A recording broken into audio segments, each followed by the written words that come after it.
C and C++ માં strings પરના spoken ટ્યુટોરિયલમાં સ્વાગત છે. આ ટ્યુટોરિયલમાં આપણે શીખીશું સ્ટ્રિંગ શું છે, સ્ટ્રિંગનું ડિક્લેરેશન, સ્ટ્રિંગનું ઇનિશિયલાઇઝેશન, સ્ટ્રિંગ પર કેટલાક ઉદાહરણો, સાથે જ આપણે અમુક સામાન્ય એરરો અને તેમના ઉકેલો પણ જોઈશું. આ ટ્યુટોરિયલને રેકોર્ડ કરવા માટે હું વાપરી રહી છું ઉબુન્ટુ ઓપરેટિંગ સિસ્ટમ આવૃત્તિ 1104, જીસીસી અને G++ કમ્પાઇલર આવૃત્તિ 461. ચાલો સ્ટ્રિંગ્સના પરિચયથી શરૂઆત કરીએ. સ્ટ્રિંગ એ અક્ષરોનો અનુક્રમ છે જેને કે એકલ ડેટા વસ્તુ તરીકે વ્યવહારમાં લેવાય છે. સ્ટ્રિંગનું માપ સ્ટ્રિંગની લંબાઈ +1. હું તમને બતાવું કે સ્ટ્રિંગને કેવી રીતે ડિક્લેર કરવી. આ માટે સિન્ટેક્સ છે ચાર સ્ટ્રિંગનું નામ અને સાઇઝ. ચાર એ ડેટા પ્રકાર છે, સ્ટ્રિંગનું નામ એ સ્ટ્રિંગ નામ છે અને અહીં આપણે માપ આપી શકીએ છીએ. ઉદાહરણ, અહીં આપણે કેરેક્ટર સ્ટ્રિંગ નેમ્સ ને માપ 10 સાથે ડિક્લેર કરીએ છીએ. હવે આપણે એક ઉદાહરણ જોઈશું. મેં પહેલાથી જ એક પ્રોગ્રામ ટાઈપ કર્યું છે, હું તેને ખોલીશ. નોંધ લો કે આપણી ફાઈલનું નામ string.c છે. આ પ્રોગ્રામમાં આપણે એક સ્ટ્રિંગ ને વપરાશકર્તાથી આવેલ એક ઇનપુટ તરીકે લેશું અને તેને પ્રિન્ટ કરીશું. ચાલો હું અત્યારે કોડ સમજાવું. આ આપણી હેડર ફાઈલો છે. અહીં string.h એ સ્ટ્રિંગ નિયંત્રણ, ઉપયોગિતાનો, ડિક્લેરેશનનો, ફંક્શનો અથવા કોન્સ્ટન્ટોનો સમાવેશ કરે છે. જ્યારે પણ આપણે સ્ટ્રિંગ ફંક્શનો પર કામ કરીએ છીએ, હેડર ફાઈલને સમાવિષ્ટ કરવી જોઈએ. આ આપણું મેઇન ફંક્શન છે. અહીં આપણે strname સ્ટ્રિંગ માપ 30 સાથે ડિક્લેર કરી રહ્યા છીએ. અહીં આપણે વપરાશકર્તાથી સ્ટ્રિંગ સ્વીકારી રહ્યા છીએ. સ્ટ્રિંગને વાંચવા હેતુ આપણે scanf ફંક્શનને ફોર્મેટ સ્પેસિફાયર %s સાથે વાપરી શકીએ છીએ. સ્ટ્રિંગ સાથે સ્પેસનો સમાવેશ કરવા માટે આપણે કેરેટ ચિહ્ન અને n નો ઉપયોગ કરી રહ્યા છીએ. ત્યારબાદ સ્ટ્રિંગ પ્રિન્ટ કરીએ છીએ અને આ આપણું રિટર્ન સ્ટેટમેન્ટ છે. હવે સેવ પર ક્લિક કરો, પ્રોગ્રામ એક્ઝીક્યુટ કરીએ. તમારા કીબોર્ડ પર Ctrl Alt અને ટી કી એકસાથે દાબીને ટર્મિનલ વિન્ડો ખોલો. કમ્પાઇલ કરવા માટે ટાઈપ કરો જીસીસી string.c -o str અને એન્ટર દબાવો. એક્ઝીક્યુટ કરવા માટે .str ટાઈપ કરો. હવે એન્ટર દબાવો. અહીં આ Enter the string તરીકે પ્રદર્શિત થાય છે. હું talk to a teacher type કરીશ.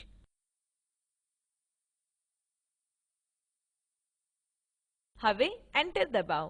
આઉટપુટ આપેલ રીતે દ્રશ્યમાન થાય છે. This string is talk to a teacher. હવે ચાલો આપણી સ્લાઇડ પર પાછા જઈએ. અત્યાર સુધી આપણે સ્ટ્રિંગના ડિક્લેરેશન વિશે ચર્ચા કરી હતી. હવે આપણે સ્ટ્રિંગને ઇનિશિયલાઇઝ કેવી રીતે કરવી એના પર ચર્ચા કરવા જઈ રહ્યા છે. આ માટે સિન્ટેક્સ છે ચાર var name size string. ઉદાહરણ, અહીં આપણે કેરેક્ટર સ્ટ્રિંગ નેમ્સ માપ 10 સાથે ડિક્લેર કરી છે અને સ્ટ્રિંગ પ્રિયા છે. બીજું એક સિન્ટેક્સ છે ચાર var name છગડીયા કૌંસ અંદર સ્ટ્રિંગ એકલ અવતરણમાં. ઉદાહરણ, ચાર name 10 છગડીયા કૌંસમાં પ્રિયા એકલ અવતરણમાં. ચાલો હું તમને પ્રથમ સિન્ટેક્સ કેવી રીતે વાપરવું તે એક ઉદાહરણ વડે દર્શાવું. આપણા એડિટર પર પાછા ફરીએ. આપણે સમાન ઉદાહરણ વાપરીશું. પહેલા તમારા કીબોર્ડ પર Shift Ctrl અને S કી એકસાથે દબાવો. હવે ફાઈલને string initialize નામથી સંગ્રહો. હવે સેવ પર ક્લિક કરો. આપણે સ્ટ્રિંગને ઇનિશિયલાઇઝ કરવા જઈ રહ્યા છીએ, તેથી 5મી લાઈન પર ટાઈપ કરો અને બમણા અવતરણમાં spoken-tutorial. હવે સેવ પર ક્લિક કરો.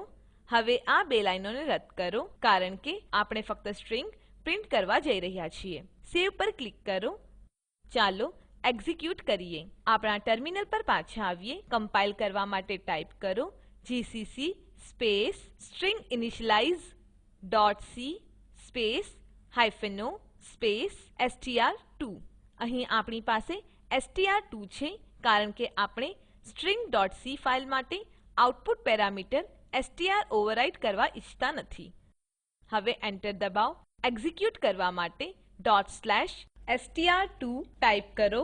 આઉટપુટ આપેલ રીતે દ્રશ્યમાન થાય છે. The string is spoken-tutorial. અમુક એવા સામાન્ય એરરો જોઈશું જેના દ્વારા આપણે રૂબરૂ થઈ શકીએ છીએ. આપણા પ્રોગ્રામ પર પાછા આવીએ. ધારો કે અહીં સ્ટ્રિંગની શબ્દ જોડણી સ્ટ્રિંગ તરીકે ટાઈપ કરીએ છીએ. હવે સેવ પર ક્લિક કરો, એક્ઝિક્યુટ કરીએ. આપણા ટર્મિનલ પર પાછા આવીએ. હવે પહેલાની જેમ કમ્પાઇલ કરો. એક જોખમી એરર દેખાય છે. string.h no such file or directory. Compilation terminated. Program પર પાછા આવીએ. આ એટલા માટે કારણ કે કમ્પાઇલર string.h નામની હેડર ફાઇલ શોધી શકવામાં સમર્થ નથી, જેથી તે એરર આપે છે. ચાલો એરર સુધારીએ. અહીં r ટાઈપ કરો. હવે સેવ પર ક્લિક કરો. ફરીથી એક્ઝિક્યુટ કરીએ. આપણા ટર્મિનલ પર પાછા આવીએ. પહેલાની જેમ જ કમ્પાઇલ કરીએ, એક્ઝિક્યુટ કરીએ. હા, આ કામ કરી રહ્યું છે. હવે ચાલો બીજા એક સામાન્ય એરર જોઈએ. આપણા પ્રોગ્રામ પર પાછા આવીએ. ધારો કે અહીં હું ચાર ની જગ્યાએ ઇન્ટ ટાઈપ કરીશ. હવે સેવ પર ક્લિક કરો. ચાલો જોઈએ કે શું થાય છે. ટર્મિનલ પર પાછા આવીએ. ચાલો હું પ્રોમ્પ્ટ સાફ કરું. પહેલાની જેમ જ કમ્પાઇલ કરીએ. આપણને એક એરર દેખાય છે.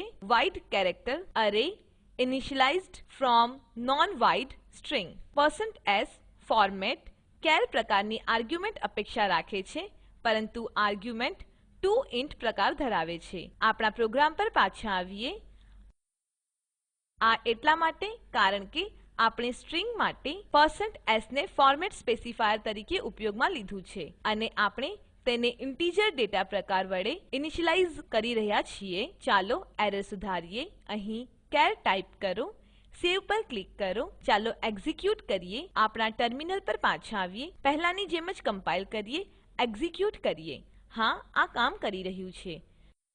હવે આપણે જોઈશું કે સમાન પ્રોગ્રામને C++ માં કેવી રીતે એક્ઝિક્યુટ કરવું. આપણા પ્રોગ્રામ પર પાછા આવીએ. ચાલો હું આપણી string.c ફાઇલ ખોલું. આપણે અહીં કોડ સુધારીશું.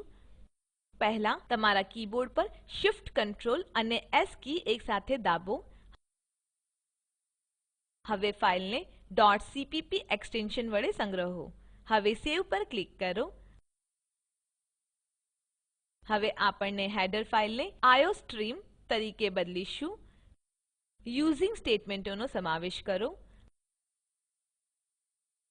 હવે સેવ પર ક્લિક કરો. હવે આપણે આ ડિક્લેરેશનને રદ કરીશું અને એક સ્ટ્રિંગ વેરિયેબલ ડિક્લેર કરીશું.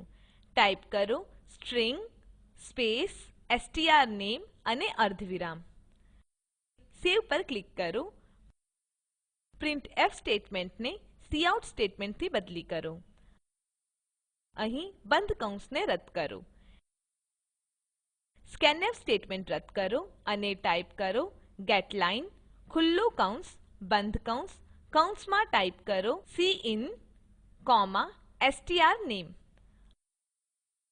અંતમાં અર્ધવિરામ ટાઈપ કરો. હવે ફરીથી પ્રિન્ટફ સ્ટેટમેન્ટને કાઉટ સ્ટેટમેન્ટથી બદલી કરો. ફોર્મેટ સ્પેસિફાયર અને n રદ કરો. હવે અલ્પવિરામ રદ કરો. બે ખુલ્લા ખૂણાવાળા કૌંસ ટાઈપ કરો. કૌંસને અહીં રદ કરો. બે ખુલ્લા ખૂણાવાળા કૌંસ ટાઈપ કરો અને બમણા અવતરણમાં n ટાઈપ કરો. હવે સેવ પર ક્લિક કરો. અહીં આપણે સ્ટ્રિંગ વેરિયેબલ strname ડિક્લેર કર્યું છે. જો C++ માં આપણે ફોર્મેટ સ્પેસિફાયરનો ઉપયોગ કરતા નથી, તેથી કમ્પાઇલરને એ જાણ હોવી જોઈએ કે strname એ સ્ટ્રિંગ વેરિયેબલ છે. આપણે અહીં ઇનપુટ ક્રમમાંથી અક્ષરો બહાર કાઢવા getLine નો ઉપયોગ કરીએ છીએ. તે એને સ્ટ્રિંગ તરીકે સંગ્રહે છે. હવે ચાલો પ્રોગ્રામ એક્ઝિક્યુટ કરીએ. આપણા ટર્મિનલ પર પાછા આવીએ. ચાલો હું પ્રોમ્પ્ટ સાફ કરું.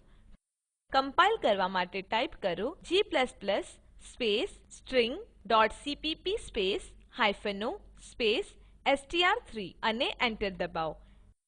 એક્ઝિક્યુટ કરવા માટે ટાઈપ કરો .str3 એન્ટર દબાવો. આ Enter the string તરીકે દ્રશ્યમાન થાય છે. હું તલ્ક ટીઓ એ ટીચર તરીકે દાખલ કરીશ.